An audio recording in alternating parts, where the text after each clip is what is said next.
นั่นไง Đây mình đang เป็น dạy ที่เกิดยาสามสิบมันเล่นรสชาติจะ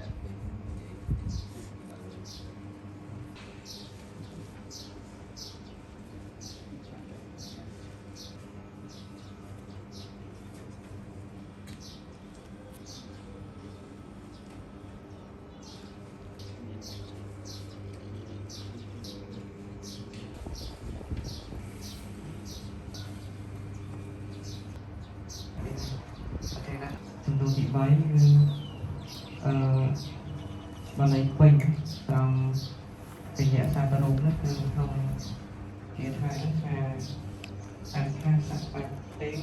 អញ្ញយៈសន្តិចេតវានសេនាហើយបាន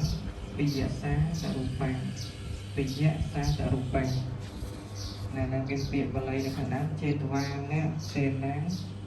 វិញ្ញាសាសរូបាចឹងវិញ្ញាសាតរូបាំងហ្នឹងគឺជាវិសេសណៈរបស់សេនាណា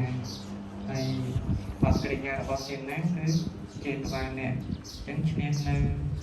អីនៅសេនាហ្នឹងគឺយើងទៅមើលទៅសេនាស្អីគេ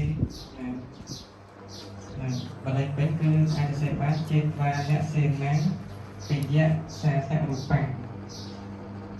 ណាចេតវានៈសេនាហើយបានពិយៈសាតរូបានឹងបល័យពេញណាបើសិនជាយើងមិនដឹងបល័យពេញហ្នឹងទេគឺមានការពិបាកនឹងរកអត់ផងណាបាទសេនាចេតវានៈសេនាហើយពិយៈសាតរូបាគឺជាសេនារបស់សេនាណាចឹងបើសិនជាយើងដឹងអង្គពណ៌សេនាហើយវាយើងអ្នកអាចនឹងពិយៈសាតរូបាតែយើងគិតជាចាក់របស់ពិចារណាលោកបាំងដល់កំបាំងហើយបានទៅខាងក្រោមបានអត្ថសៈកតេងហេតុយាសសន្តិខាងលើដាក់ទៅខាងក្រោមហើយត្រង់ចេតវានៈសេនាពិយៈសាតរូបាគឺអត់តាពេញទៅខាង